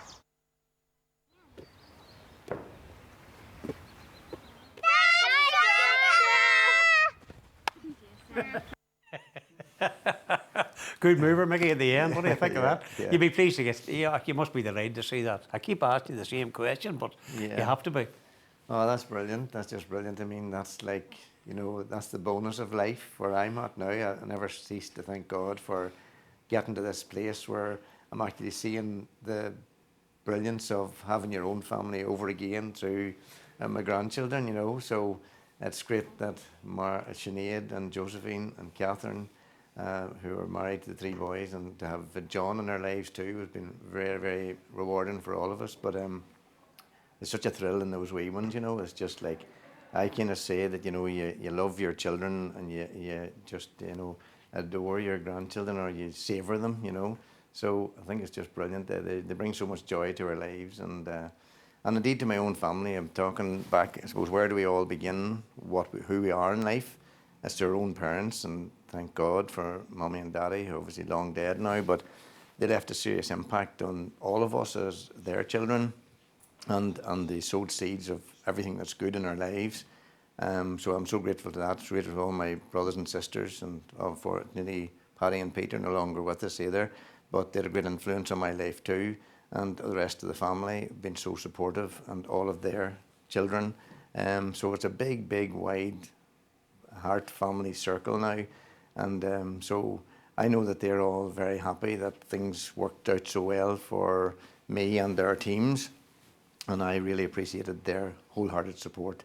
And I suppose we really have to look back in time to my sister Mary and her husband Lee Mallaghan, who lived down in Dublin, and we had such luxury going to matches even before I was involved with Tyrone at all, because we went to see the matches in Croke Park. Pete, my brother, obviously was good at getting tickets. He was in the Ulster Council at that time and became president of it, and good at getting tickets. We went to loads of matches that lots of other people wouldn't have had the privilege to go to, and then that was the start of it. But then we would come back to Mary's and we'd get a lovely meal, and we'd watch the game again on a VHS video, you know, and we just think, you know, we took that as a normal day out for the football, but lots of people had to go there and have sandwiches in the boot of the car and try and get into somewhere on the way home, which was overcrowded and all this, and sure, we had such luxury.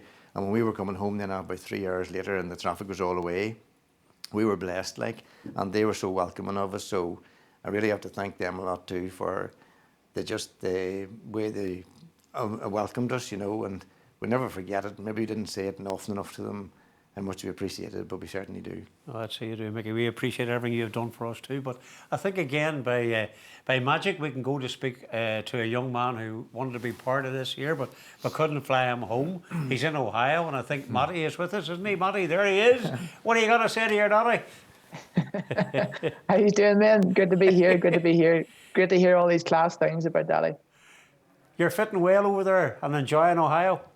Aye, thanks be to God. Aye, we're enjoying it, and we're actually probably going to move down to Florida in a short while too. So unfortunately, our stay in America might be extended for a wee while. Yeah, honest to God, you're breaking our hearts. You just might nip down to Florida then too.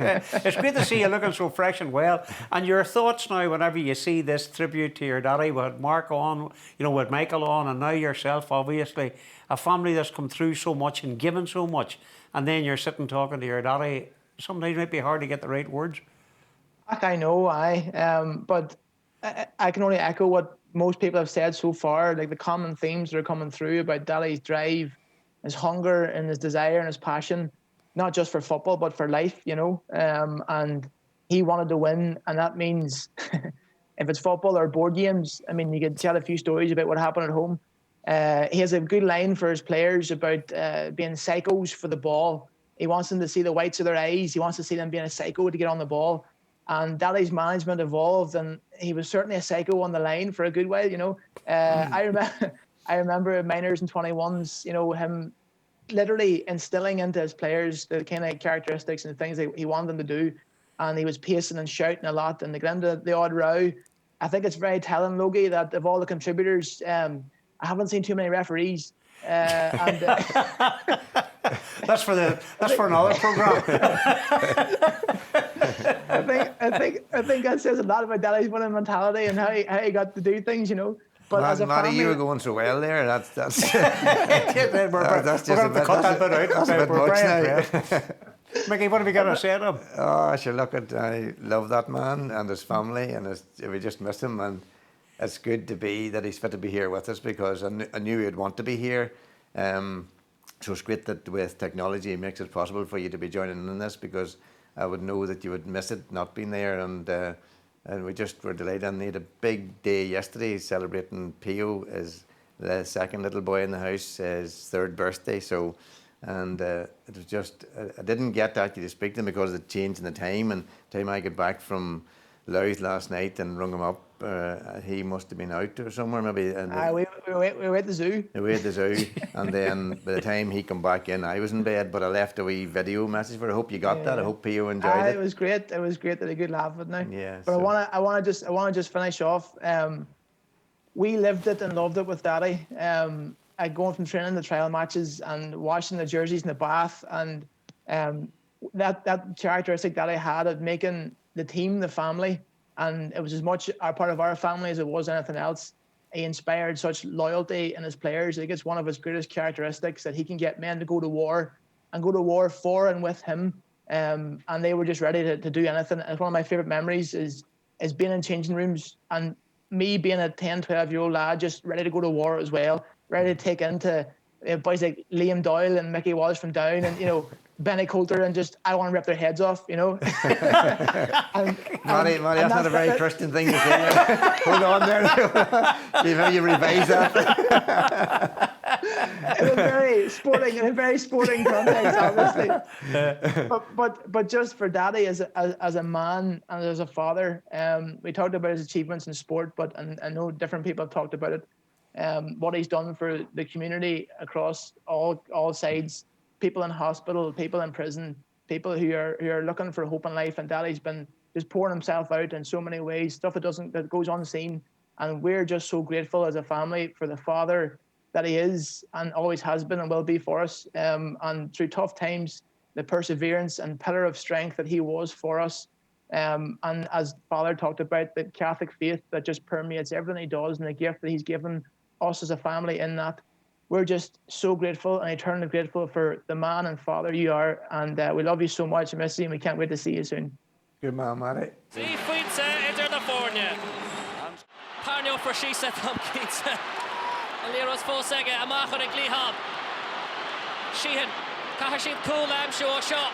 Foseg Sheehan, on fast Trosna, Ach, Kate off on a Tyrone Shin.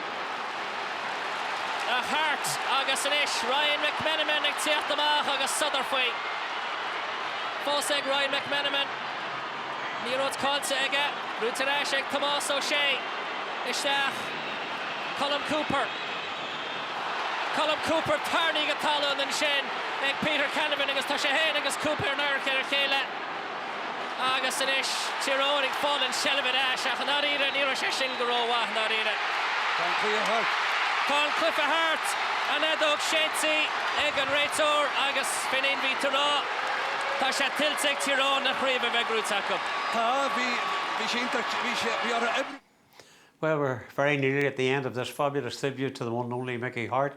We've got a small presentation now, a very significant presentation, which, Cathal, you're going to say a few words and then you're going to tell us about it. So I'll hand it over to our host, the chair of Middlesex District Council, Councillor Cathal Mallaghan. Mickey, it's very apt that the last video we've seen is one where those possible players of the future are thanking you. That's what this evening has been all about. It's been a pleasure to host this celebration, and as we finish up, there's a long list of people to thank. As we've seen, so many people, the length and breadth of the country, gladly give up their time backstage, in person, via film, or online to help us all tell the story of your time in Tyrone. We're grateful for their efforts. It's a measure of the impact on sport that you've had so many different fields and have been represented. It's also a measure of the high esteem in which you are held in club and county. A special thanks must go to Peter Canavan for all his help in bringing everyone together this evening, and to the Hart family for participating in and supporting our celebration. Mickey, we debated long and hard about what trophy or award we could give to compete with Sam, to give to you as a memento to take away with you this evening, but to be honest, we couldn't come up with one that beats silverware that you've already won. Before we take a look back over the highlights of those 18 years with the county, we have a few things for you to take home with you later, that we hope you'll treasure both as a reminder of not only this evening, but also of your time as a Tyrone player and manager. The commemorative book that you'll see here tells your story, and I'm delighted to give you a special letter from Uachtaráin Éireann, Michael D. Higgins, that we received to mark the occasion. It is fitting that President Higgins has the last word this evening. On a job well done, he says, "I know that Mickey has worked with great dedication to uphold the generous ethic that lies at the heart of the GAA. His contribution during his years of service to Tyrone football has been an important and unique one, and his legacy will be one which he can be very proud." Congratulations, Mickey. Thank you, Cathal. Thank you very much. Cathal, well done. That's a lovely touch, actually. Mickey, again, same question. Finishing off with the President of Ireland, Michael D. Higgins, just congratulating you on all you've done. Look, I can't say any more than that. I'm just amazed at what has happened here today, and thanks to Cathal and the District Council for hosting this event, and yourself, Logie, as ever. You make things run smoothly for us who have known to work with you for many years now, and to NIVAC, and to Peter Canavan too. Obviously, we know what he's done even right here today, so I know what the trouble he's gone to connect with all those videos, etc. And again, I just want to thank my family again for the support they've given to me. That's my initial family, my mother and father and my brothers and sisters, and then my own family and their wives and all of that, and the wee grandchildren we have. I mean, I am so blessed. I just can't, somebody have to pinch myself every morning to fully appreciate that. So again, I never expected I'd ever be in a place like this, and it is very humbling to see people of such stature speaking about what has happened to Tyrone and connecting me in some way with that. And so I'm very grateful. I can say no more than just thank God for all the good years and the journey I've been on, and for the help of God it'll last another way. Mickey, thank you very, very much indeed, and thanks everybody who took part in this. And I have to add in Peter Canavan, who worked so hard. Ulster District Council, it wouldn't have happened without them. They were the hosts, and of course NIVAC, and a wee bit like as Matty said, I was touched by what he said. We have lived it and we have loved it. We were exactly the same, Mickey. So all I can say is the BBC, our colleagues in BBC Sport in Northern Ireland came up with a lovely montage video just to celebrate all those years. And basically, Mickey, thank you for the days. You're very welcome. I'm delighted. I can't think of a better position or a better place to be in right now anywhere in the world than where I'm standing.